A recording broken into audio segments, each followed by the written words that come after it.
사람들의 생각대로 되지 않는 일들이 참 많죠. 아마도 이스라엘 백성들이 그렇지 않았을까 생각이 드는데요.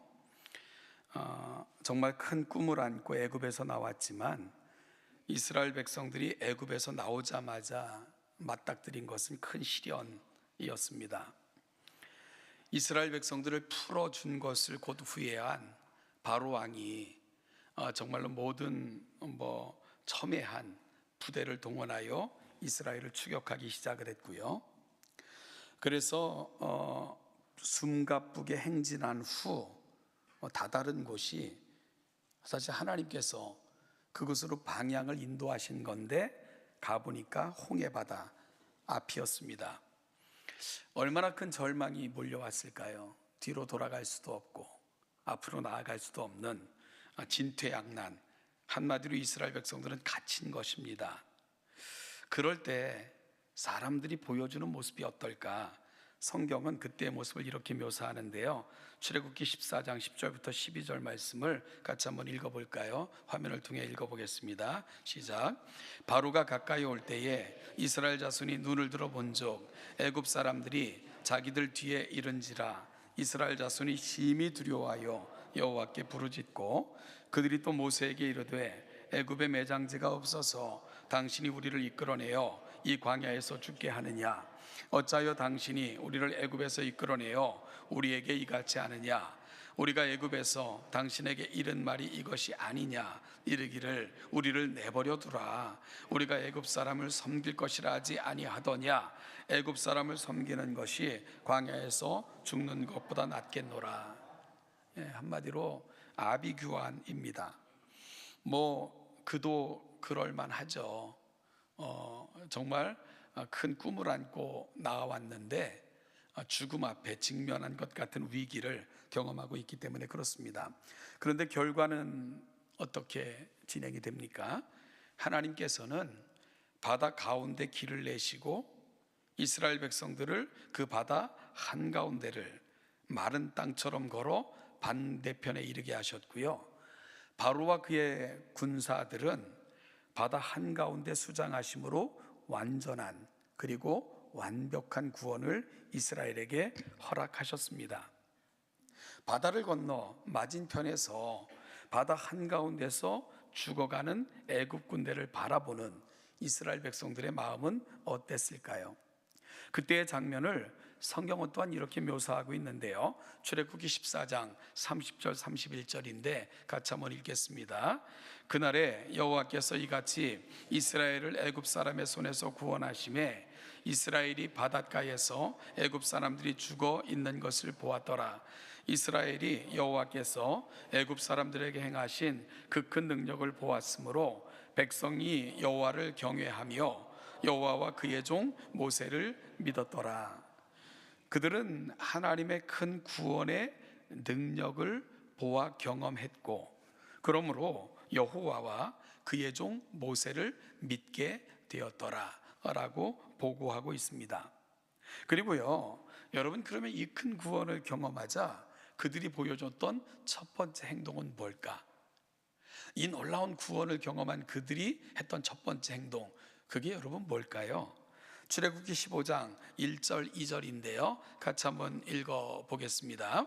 이때에 모세와 이스라엘 자손이 이 노래로 여호와께 노래하니 일러스되 내가 여호와를 찬송하리니 그는 높고 영화로우시며 말과 그 탄자를 바다에 던지셨음이로다. 여호와는 나의 힘이여 노래시며 나의 구원이시로다. 그는 나의 하나님이시니 내가 그를 찬송할 것이요 내 아버지의 하나님이시니 내가 그를 높이리로다. 아멘. 그들이 가장 먼저 했던 것 여호와를 찬송하는 일이었습니다. 20절부터 21절인데요 또 그 부분도 한번 같이 읽어보겠습니다. 시작. 아론의 누이 선지자 미리암이 손에 소굴을 잡음에 모든 여인도 그를 따라 나오며 소굴을 잡고 춤추니 미리암이 그들에게 화답하여 이르되 너희는 여호와를 찬송하라. 그는 높고 영화로우시며 말과 그 탄자를 바다에 던지셨음이로다 하였더라. 이스라엘 백성들이 큰 구원을 경험하고 보여줬던 가장 먼저 그들의 모습 찬송이었습니다. 홍해 사건을 경험했던 그들이 가장 먼저 보여줬던 행동은 그 하나님을 향한 찬송이었습니다. 그리고 그 찬송의 이유를 그들이 하나님께서 행하시는 일을 보았고 경험했고 알았기 때문이며, 이로 인하여 그 이름은 찬양받기에 합당하신 위대하고 영화로운 이름이기 때문이라는 것입니다. 이것이 그들의 찬송의 이유입니다.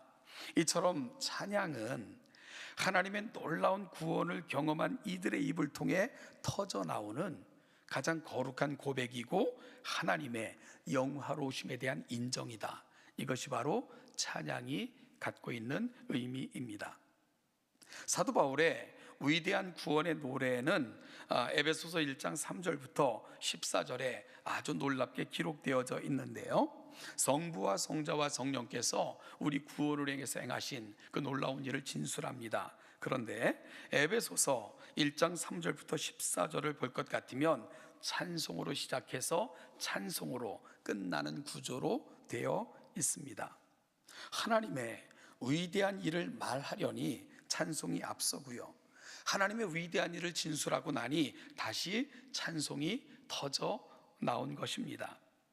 오늘 본문도 다시 찬송으로 시작됩니다. 우리 주 예수 그리스도의 아버지 하나님을 찬송하리로다. 베드로는 위대한 송영으로 교회를 향한 권면을 시작합니다.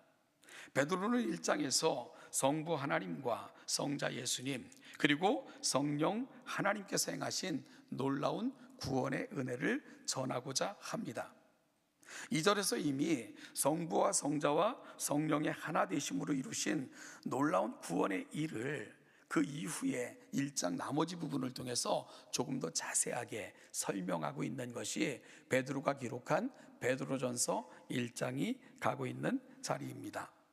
여러분, 그런데 그 하나님의 놀라운 구원의 일을 다시 진술하려니 그의 입에서 가장 먼저 튀어나온 단어, 그것이 뭐라고요? 찬송이 먼저 터져 나왔습니다. 그 위대하신 이름을 먼저 송축하지 않고는 견딜 수 없는 감격이 그의 가슴마다, 그의 가슴에 가득 찬 것입니다. 이렇듯 찬송은 하나님의 위대하심을 경험하신 이들에게 가장 먼저 나타난 입술의 증거이며 고백임을 알게 됩니다. 그래서 루이스라는 분은요, 찬송은 우리 즐거움의 시작이요 줄거리요 완성이다 라고 고백을 했고요, 헨슨이라는 분은 찬양은 믿는 자의 가슴에 파놓은 고랑이다, 이를 통해 하나님의 영광의 물줄기가 흐른다 라고 찬송의 위대함을 고백하기도 했습니다. 찬송은 우리 신앙의 시작점이고요, 그리고 우리 신앙의 줄거리이고 완성이다. 그리고 여러분들이 이 땅에서 맡겨진 삶을 마치고 하나님 앞에 설 때 여러분의 입에서 가장 먼저 튀어나올 것, 그것도 찬송임을 요한계시록은 분명하게 알려줍니다. 사랑하는 동천교회 성도 여러분, 하나님께서 우리에게도 이 놀라운 은혜를 베푸셨다면 그 놀라운 고백이 우리 입술의 찬양이 되고요, 그 찬양은 우리 삶에 흐르는 도랑처럼 놀라운 역사를 이루어 우리의 모든 삶의 자리가 하나님의 영광을 선포하며 살아가는 복된 삶의 자리들이 되시기를 주님의 이름으로 축복합니다. 여러분, 우리의 입술이 이렇게 사용돼야지. 우리의 입술이요, 세상을 살아가면서 하나님이 듣기에 민망하신, 보기에 민망하신 것들로 가득 차면 그러면 되겠습니까? 덕을 세우고 은혜를 끼치며 화평을 전하는 아름다운 도랑처럼 사용되어지는 우리 복된 인생들이 되시기를 다시 한번 축복합니다. 그런데요, 때론 인생을 살다 보면 찬송조차 할 수 없을 정도로 절박한 상황 가운데 처해질 수도 있고요, 탄식할 수밖에 없는 경우들이 찾아오기도 합니다. 어찌 보면 베드로전서를 기록하여 전달할 당시 수신자들의 형편도 여기서 크게 예외는 아니었습니다. 말씀드린 것처럼 이 편지를 받는 수신자들을 베드로는 뭐라고 부르고 있다고요? 흩어진 나그네라고 부르고 있다 말씀을 드렸습니다. 이 말을, 이 흩어진 나그네라는 말을 베드로가 사용할 때는요, 압제에 의해 거칠고 적대적인 세상이라는 광야로 쫓겨나 핍박받고 소외당한 이방인과 유대인들을 포함한 모든 그리스도인들을 지칭하는 상징적인 의미로 이 말을 사용하고 있다라고 스윈돌이라는 신학자는 그렇게 흩어진 나그네라는 말을 정의하고 있습니다. 그들은 자신들의 집에 살고 있건 아니건 간에 흩어진 삶, 균열이 생긴 영혼, 상처 입은 마음을 갖고 살아갈 수밖에 없는 삶의 자리로 내몰린 사람들이었다라고 표현하고 있는 거죠. 지난주에 확인했던 것처럼 베드로는 나그네라는 말을 파라피데모스라는 단어를 사용하고 있다 설명을 드렸는데요. 이는 임시 거주자, 피난민이라는 뜻을 갖고 있다. 그러니까 그들은 어떤 집에 살고 있다 할지라도 그것이 항구적인 의미에서 거처가 되어주지 못해 언제든지 떠날 수 있는 상황에 내몰릴 수도 있는 처지에 몰린 사람들, 그들을 나그네라는 말로 표현하고 있다 말씀을 드렸습니다. 여러분, 이들이 이런 삶에 내몰린 이유가 뭐라고요? 죄를 지었기 때문이 아닙니다. 그들이 지금 죄 짓고 도망자로 살고 있는 것 아니에요. 예수 믿는다는 이유에서였습니다. 그 이유 하나로 유대인에게, 즉 동족에게도 유대인들은요, 그리고 로마로부터도 핍박을 받는 상황에 놓이게 된 것입니다. 특히 유대인으로 그리스도인 된 사람들은 신앙의 이유로 동족 유대인들에 의해서 회당에서 쫓겨나기 시작을 했고요, 유대인들의 음모로 인하여 로마로부터 보호받던 법적 보호를 상실하게 됩니다. 그래서 그들이 처한 상황을 6절에서는 여러 가지 시험이라는 말로 표현하고 있고요, 7절에서는 그 시험의 강도가 얼마나 컸는지 불로 연단하는 이미지를 통해서 그들이 겪고 있었던 고난을 표현하고 있습니다. 그러니 그들의 고난이 얼마나 극심했을지 상상이 됩니다. 그러니 이 편지를 받는 소아시아 성도들은 하나님을 찬송하고 기뻐할 수 있는 상황이 아니었겠구나. 참 그들의 입에서 찬송이 나오기조차 힘겨운 그런 삶을 살고 있었겠구나 짐작이 되는 거죠. 여러분, 그러면 당연한 질문이 일지 않겠어요? 왜 우리가 이런 고난을 당해야 됩니까? 언제까지 고난이 계속될까요? 고난 중의 위로가 도대체 뭘까요? 라는 질문들이 생겨날 수도 있지 않겠습니까? 그런데 베드로는요, 그들을 향하여 편지를 쓰면서 그들을 향해 그의 입에서 터져나온 가장 첫 번째 단어는 찬송이었고요, 그리고 또한 그들에게 찬송하자라고 권면하고 있는 것을 읽게 됩니다. 베드로가 이들을 생각할 때도 그의 입에서는 멈추지 않는 찬양이, 그리고 또한 그들을 보면서 우리 찬송합시다 라고 말할 수 있었던 그 이유가 무엇일까요?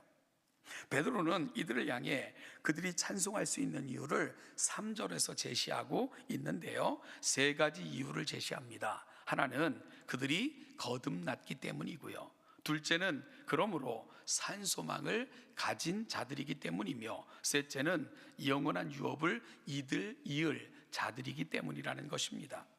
이것이 고난 중에도 여러 가지 시험 가운데에서도, 심지어 불 가운데 오는 것 같은 연단 가운데서도 찬송하고 기뻐할 수 있는 이유라고 베드로는 제시하고 있는 것입니다. 그리고 이 세 가지는 결코 분리되지 않습니다. 거듭났기에 산소망이 있는 것이고요, 산소망이기에 결코 썩지 않고 더럽지 않고 쇠하지 않는 유업을 얻게 되는 것입니다. 여러분, 소망은 소망인데 결국은 썩거나 더러워지거나 쇠하여 사라지면 그건 결코 산 소망일 수 없기 때문입니다. 그런데 베드로가 찬송의 이유를 제시하는 이 세 가지를 잘 생각해 보면, 당시 흩어진 나그네로 살아가던 이들에게는 가장 절박한 문제들로 말미암아 발생되어졌던 것들에 대한 답이었겠구나라는 생각을 해보게 되는 거예요. 여러분, 그들에게 닥쳤던 상황, 그로 인하여 그들이 위협이 됐던 게 뭡니까? 생명에 대한 위협 아닙니까? 그리고 또한 그들은 소망이 없는 것 같은 상황으로 내몰리기도 했었고요. 우리에게 미래가 있는가? 과연 우리에게 어떤 미래가 있지? 라는 것이 의구심처럼 계속 일어날 수밖에 없었던 상황, 흩어진 나그네 그들의 상황 아니었겠습니까? 이들은 살아가는 삶의 자리에서 생명의 위협까지 느끼고 있었는데요. 그런데 역설적으로 이들에게 전혀 새로운 생명이 주어졌음을 베드로는 선포하고 있는 것입니다. 여러분, 여기서 거듭났다 라는 말이 무슨 말일까요? 내가 조금 새로워졌다? 내가 예수 믿고 나니까 좀 변화됐어? 이걸 거듭났다라고 말하지 않아요. 거듭났다는 말은 새로운 생명이 주어졌다. 그래서 사도 바울의 말로 빌리면 새로운 피조물, 새로운 창조물이 되었다. 이것이 거듭났다라는 말이 갖고 있는 의미입니다. 새로 태어난 거예요. 위로부터 다시 태어났다. 이것이 거듭났다 하는 말이 갖고 있는 의미입니다. 여러분, 따라서 거듭났다는 말은 죄로 인하여 죽었던 자리에서 전혀 새로운 생명으로 다시 태어났다 하는 말을 담고 있는 단어가 거듭났다라는 말이 되는 거죠. 따라서 이 거듭났다는 말 속에서 내 존재가 확인되는 거예요. 죄로 인하여 나의 옛사람은 죽었습니다. 예수님의 부활을 통해 나는 전혀 새로운 생명으로 재탄생했습니다. 이것이 바로 거듭났다라는 말이 갖고 있는 진정한 의미입니다. 사랑하는 여러분, 구원이라는 말 속에는 하늘로부터 주어진 영원한 생명의 약속이 포함되어져 있습니다. 비록 육신은 시간이 지나면 쇠하고 결국은 이 땅에 사는 동안 허락받은 육체는 땅 속에 묻고 갑니다. 그것은 우리가 박해를 받아서 죽든 아니면 기운이 다하여 맡겨진 삶을 살고 죽든 변함없는 사실입니다. 수명이 조금 길고 짧음의 차이는 있겠지만 이 사실은 바뀌지 않죠. 그런데 문제가 있어요. 그 문제가 뭡니까?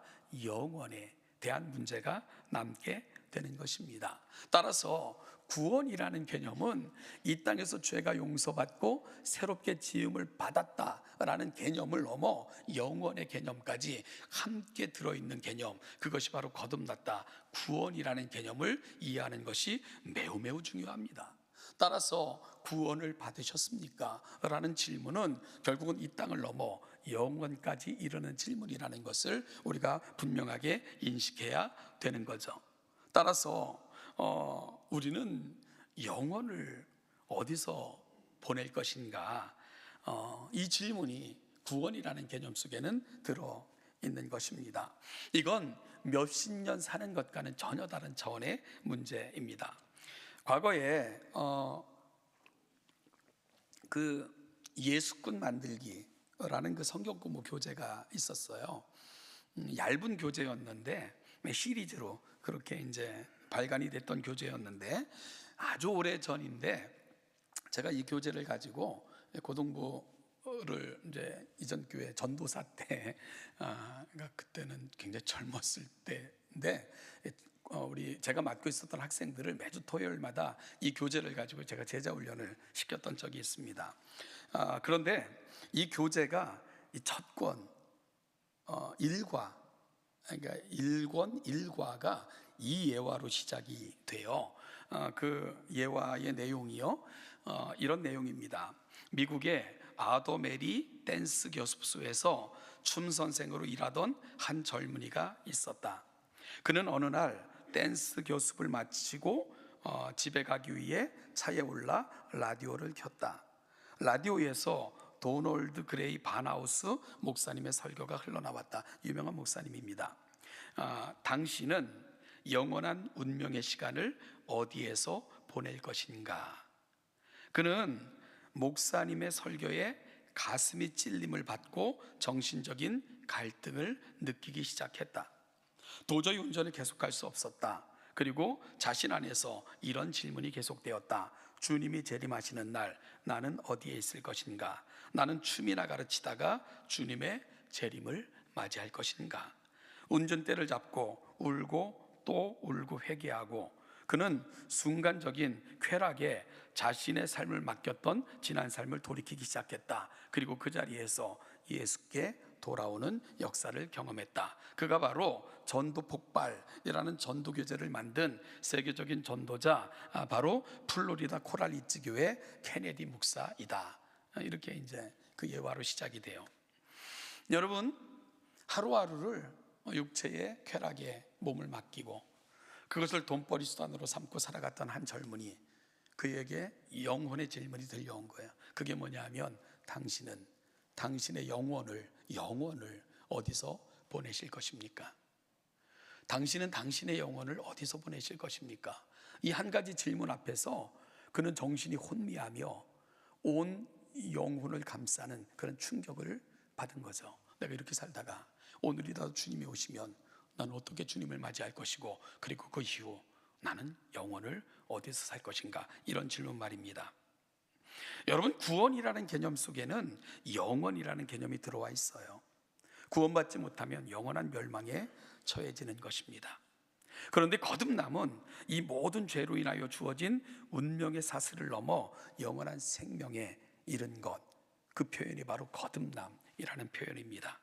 이를 위해 아버지는 아들을 보내셨고요, 아들은 세상의 모든 죄를 전가받고 죽으심으로 죄의 문제를 해결해 주셨고, 부활하심으로 영원한 생명의 증거를 보여주셨고, 성령님께서는 때가 참에 우리를 찾아 인치심으로 하나님의 거룩한 자녀로 삼아주셨습니다. 이 모든 것을 총괄하는 개념, 그게 바로 거듭남이라는 개념입니다. 거듭남이라는 개념 속에는 내 죄가 용서되고 부활의 놀라운 생명에 참여하고, 그러므로 영원한 생명이 주어졌습니다. 이 개념이 바로 거듭남이라는 개념이 되는 거죠. 사랑하는 여러분, 그 결과 우리가 새로운 피조물로 오늘 이 자리에 이 영광스러운 하나님의 자녀들로 앉게 된 것입니다. 할렐루야. 여러분, 이 사실이 오늘 우리에게 크게 다시금 찬송의 이유가 되어지는 복된 아침이 되시기를 간절히 축복합니다. 그리고 그 결과로 우리에게 되어진 사건이 산소망으로 인도함을 받은 것입니다. 그러니 이 사실을 이야기하려니 베드로의 가슴이 뛴 거죠. 사도 바울의 가슴이 뛴 것입니다. 멈출 수 없는 찬양이 되어 그의 영혼 깊은 곳에서부터 흘러 넘쳐난 것입니다. 산소망은 영어 성경 Living Hope이라고 이렇게 표현을 했는데요, 이 산소망이 있게 하시며 라고 번역된 말을 헬라어로 조금 더 정확하게 번역하면 산소망 안에 있게 하셨다라는 의미입니다. 근데 이 안이라는 개념이 참 재밌어요. 이 안이라는 개념은요, 어떤 원 안에 놓여져 있다, 항구적인 보호와 안전을 의미하는 건데, 바로 그 소망으로 인도하셨다는 거예요. 그래서 결국은 그 항구적 소망 안에 있게 하셨다, 이 의미가 바로 산소망이 있게 하시고 라는 말이 갖고 있는 의미인데요, 이 living, 즉 살아있다 라는 말을 베드로는 몇 군데서 더 사용을 해요. 먼저 베드로전서 2장 4절 옆부분이니까 한번 가보세요. 여러분, 그 성경 2장 4절 보면, 사람에게는 버림바가 되었으나 하나님께는 택하심을 입은 보배로우신 산돌이신 예수께, 산돌이라고 리빙스톤이라고 이렇게 표현을 하고요. 그리고 5절로 가보면 너희도 어떻게 산돌같이 신령한 집으로 세워지고, 이 베드로는 리빙이라는 단어를 아주 많이 사용하고 있는 것을 보게 됩니다. 그렇다면 이런 베드로가 리빙, 산이라는 말을 사용하는 용례를 쭉 비추어 보면 산소망이 뭐다 하는 것에 대한 답이 나와요. 여러분, 특별히 살아있는 소망 안에 있다, 이 말은 무슨 말이 되느냐? 바로 예수 안에 있다, 이런 말이 되는 것입니다. 단순히 세상에서 우리가 경험할 수 있는 많은 소망 중에 좋은 소망을 말하는 것이 아니라, 우리 소망은 바로 죽으셨을 뿐만 아니라 부활하셔서 지금도 하나님 보좌 우편에서 우리를 위해 친히 기도하시는 살아계신 하나님 예수님이 우리의 산소망이십니다 라고 베드로는 선포하고 있는 것입니다. 그것은 어떤 조건의 이유가 아니에요. 우리에게 존재 자체가, 그리고 우리의 모든 것이 되시는 예수 그리스도, 그분이 바로 우리의 산 소망이십니다 라고 베드로는 선포하고 있는 거예요. 그리고 예수님께서 우리를 위해 하늘에 오르사 우리의 거처를 예비하시고 우리를 부르러 오셔서 우리를 그곳에 이르게 하실 텐데요, 그곳에서 우리는 썩지 않고 더럽지 않고 쇠하지 않는 유업을 잊게 될 것입니다. 영원한 은혜를 누리며 살게 될 것입니다. 그래서요, 5절 말씀처럼 하나님께서는 우리 안에 이 귀한 일을 시작하셨는데 이 세상을 살아가는 모든 삶의 자리에서 우리를 지키시고 보호하셨다가 결코 실패하지 않는 그 영원한 유업의 나라에 이르게 하실 것이다 하는 것을 다시 한번 확인해 주고 있는 것이 바로 5절 말씀이 가고 있는 자리입니다. 예비하신 구원에 반드시 이르도록 우리를 지켜내실 것이다. 결국 진정한 소망, 살아있는 소망은 영원까지 연결되는 소망을 말하는데요, 그 소망을 주신 분, 그리고 그 소망의 이유, 그 소망은 바로 예수 그리스도, 그분인 것을 성경은 분명하게 말씀하고 있는 거죠. 그것이 바로 베드로가 우리에게 말씀하고 있는 산 소망에 대한 이야기입니다. 이게 조금 된 복음성가인데요, 이 4 days late 이라는 그 찬양이 있어요. 그냥 우리말로 이렇게 번역을 하면 4일 늦은 그 정도, 4일 늦은 그 정도 됐는데요, 이 나사로의 사건을 고백으로 삼아 만든 그런 노래입니다. 이 노래가 조금 길어요. 한번 이 노래를 한번 화면을 통해서 한번 들어보십시오. 참 감동적인 노래인데 한번 들어보죠.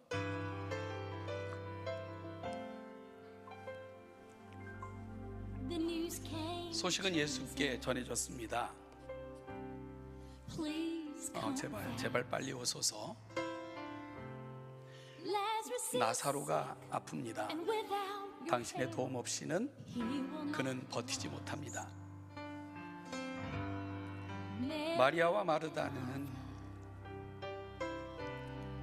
동생이 죽는 것을 보았습니다. 그들은 예수님을 기다렸습니다. 그는 오지 않았습니다. 그들은 왜 그런지 궁금하였죠. 죽음을 지켜본 후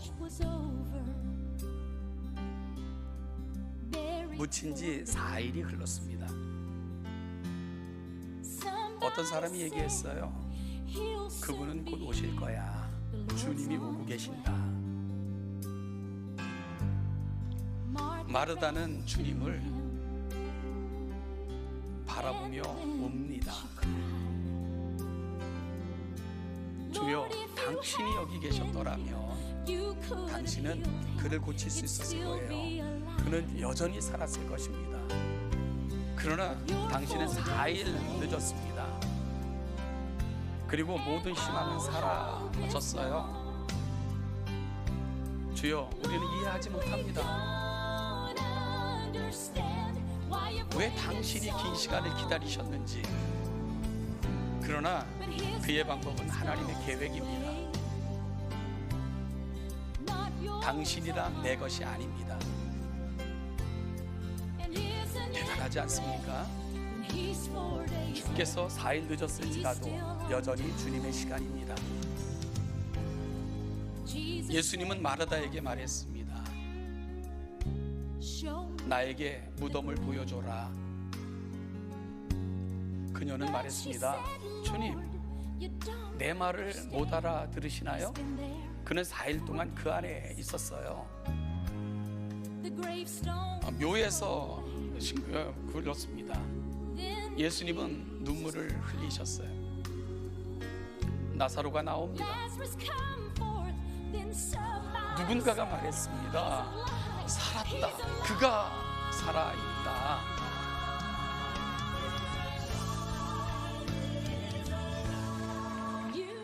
당신도 두려움과 맞서 싸울 수 있어요. 그때 주님께 부르짖으세요. 나는 지금 당신이 필요해요.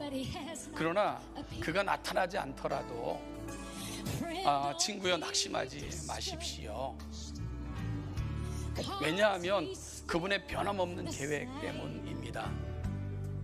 그분은 곧 여기에 있을 것입니다. 그분은 돌을 굴리실 거예요. 그리고 그분은 당신의 이름을 부를 것입니다. 그가 4일 늦었을 때 모든 희망은 사라졌습니다. 주여, 우리는 이해하지 못합니다. 당신이 왜 그렇게 오래 기다리셨는지.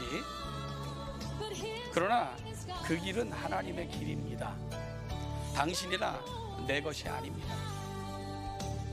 오, 대단하지 않습니까? 그가 4일 늦었을 때 여전히 하나님의 때입니다. 오, 위대하신 하나님, 그게 4일 늦었을 때 여전히 하나님의 때입니다. 단지 기억하세요. 여전히 하나님의 때입니다.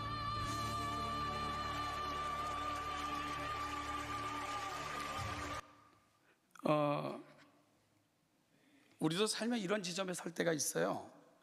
그때 주님이 계셨더라면, 그때 주님이 지체하지 않으셨더라면, 그때 주님이 함께 하셨더라면 내게 이런 일이 벌어지지 않았을 텐데, 그때 그렇게 힘들지 않았을 텐데, 왜 주님은 나를 모른 척 하셨지?